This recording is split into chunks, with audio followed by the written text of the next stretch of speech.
Frolics Sew Like a Pro tutorials. Today I'm going to show you the Natalie. The Natalie is a summer dress for a child aged 3 to 6.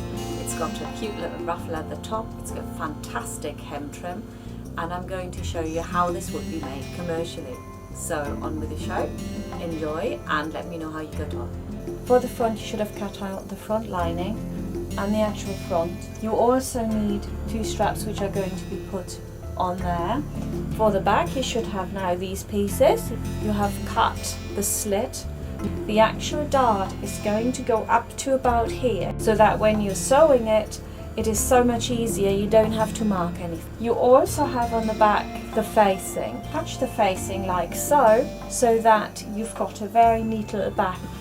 This is the back, so you can see we've got again 2 pieces. This is your front piece, this is cut on the fold, so it opens out to quite a large piece. I've also cut in this fabric some bias strips which I'm going to attach, and I'm going to make a frill with this. Similarly to a flower girl sash, but just not as wide, I've cut myself, instead of using the iron-on interlining, a fairly firm curtain lining. I've cut my sash on the fold again. You can see it goes in and goes back out here. We have got the shaping in it, so it goes slightly smaller towards the waist.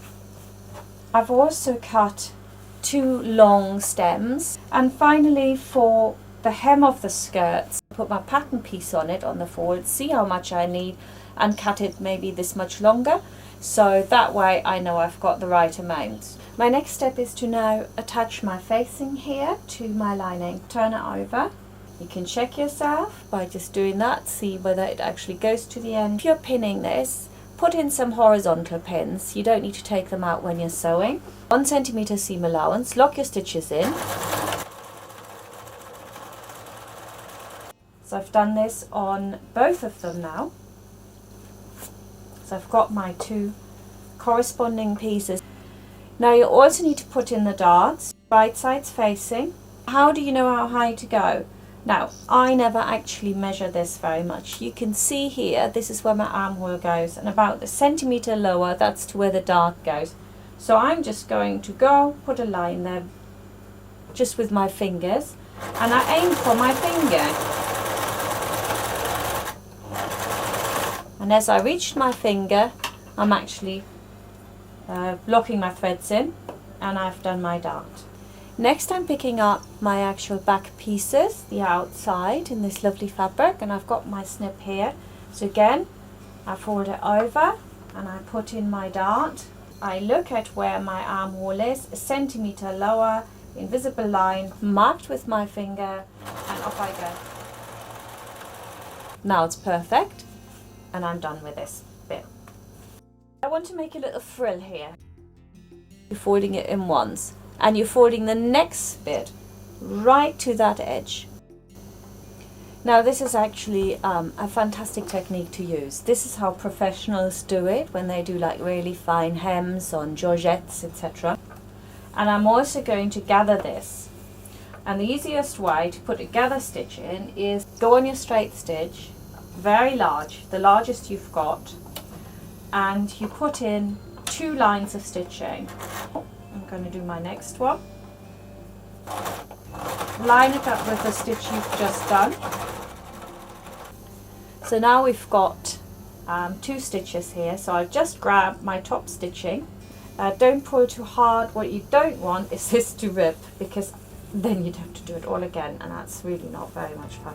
I have got a really pretty little edge which I'm going to put into the front of my dress. I don't actually pin this because I find, to be honest, it's always easier when you don't.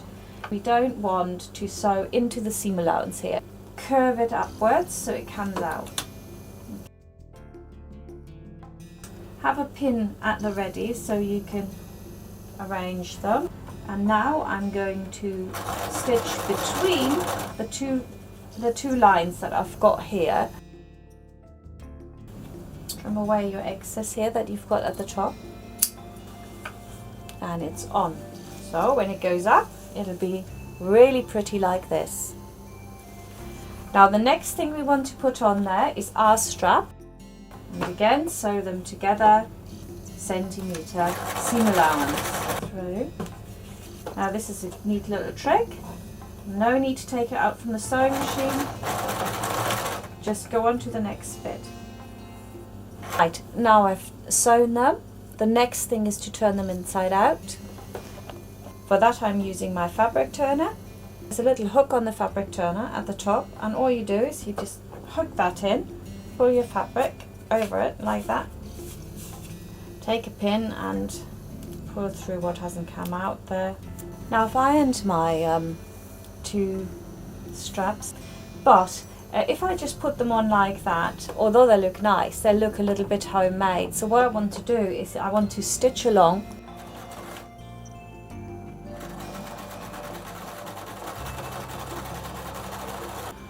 And you can see here that this look is so much more professional. What you don't want to do here is get it the wrong way around. So if you put it like this, you can't really. You know that this has to face the back. And if you use the other one, let's have a look at this, where it's slanted like that, this piece would come out like this. So you know it's got to be this one here, yeah, where the slant literally goes that way. So they lie straight on top of each other. So you then fold this one back and you pin it right on top of your frill that you've got. And you do the same on the other side. You don't want this to go wrong now. Okay, so that is right here, right on the edge. So we're closing it across the top. And what I've done is I've put some horizontal pins in again, so that when I am sewing it, I can now turn over and I sew from the side where I can actually see where I've already gone. Now what I do is I literally sew from exactly where you can see the stitches. I just sew over the top of that. Again, you've got this homemade look to it.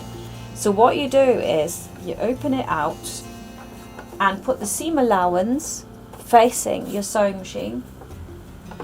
You go in from where you started again, same point, and forcing the fabric apart. This is quite important.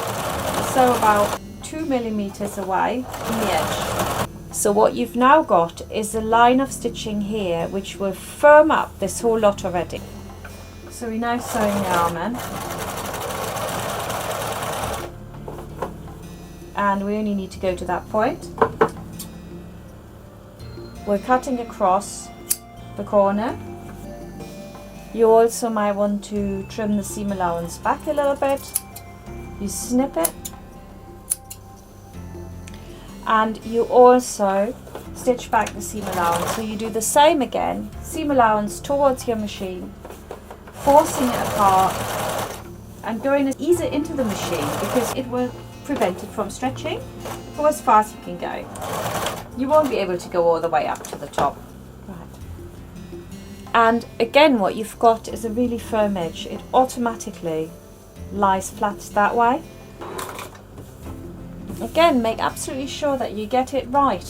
Put the pin in. Centimetre away from the edge. Now I can put a few pins in.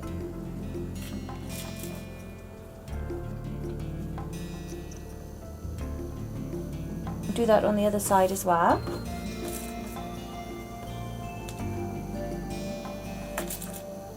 Now I can sew it. Centimetre seam allowance.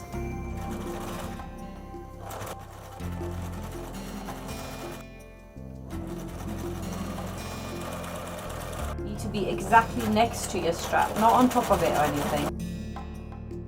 And again, we cut across the corners so that it's not tied inside.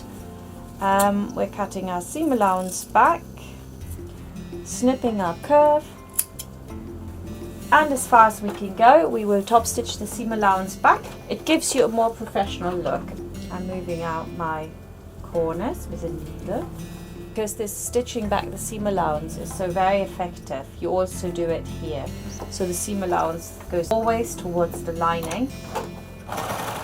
The back automatically folds back like this. That's what you want. That's where your professional look comes from.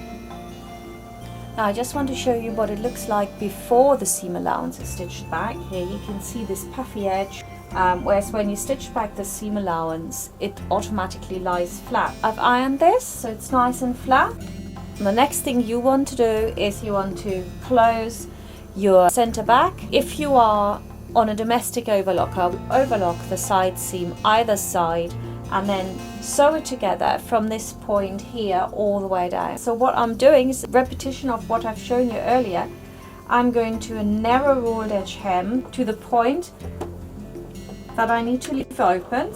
I've just sewn this together on my lovely machine there, which does the seaming and the overlocking at the same time. If you haven't got that, you need to overlock each side and then sew it together. Put on our hem trim. Now this is a really lovely trick. What you need to do is you work from the inside to the outside, so you're actually sewing on right face onto the wrong face of the fabric, and then it's turned up and then turned in to create the hem, which is really pretty. Centimeter seam allowance.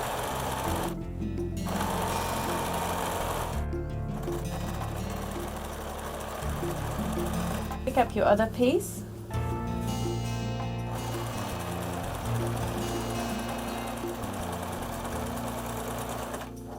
You can put this to the side. So now to make sure this sits very well, I stitch the seam allowance back again.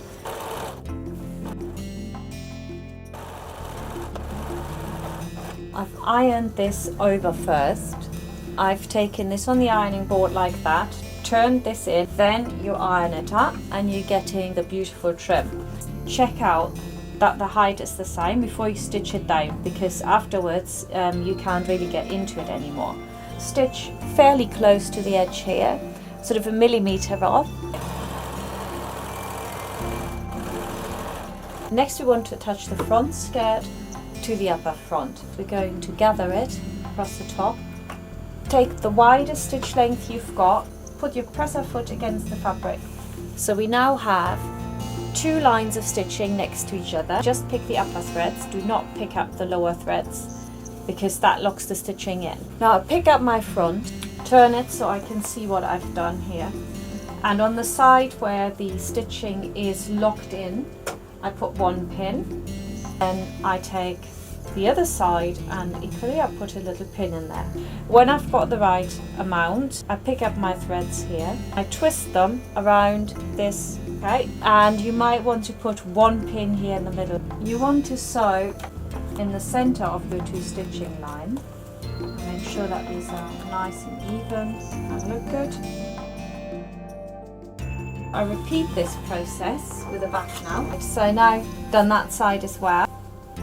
The next step here is to close the side seams all the way. You make sure that you've got the seams on top of each other. Now I'm going to overlock it. So this is overlocked. Now the old-fashioned way would be to tuck this in like that, and of course you can do that and you can stitch it all by hand. That would be very nice. It is a summer dress, it's supposed to be quick and easy, so what I do is I just put a pin. To do this you need to really force it apart and then stitch right next to it. Very often when you're doing children's wear, it's just the most simplest things that work well. I'm going to put in my buttonholes now, which is not very difficult to do actually, but what you must know is how wide is your button. My button needs a buttonhole of 1.5. Now I need to mark them. You want to be a centimetre away from the edge. I'm using an air erasable pen. You also want to be a centimetre down, and at the bottom we want to go up a little bit, 1.2. Now I take the middle of the two, mark it. Every sewing machine comes with foot to put in a buttonhole. I'm putting my needle down and I've got my buttonhole. Gently cut in between. I'm going to sew my buttons on, so all I do is I put this on top of each other. Put your needle through the edge of your buttonhole, and where it lands, that's where you want to put your button.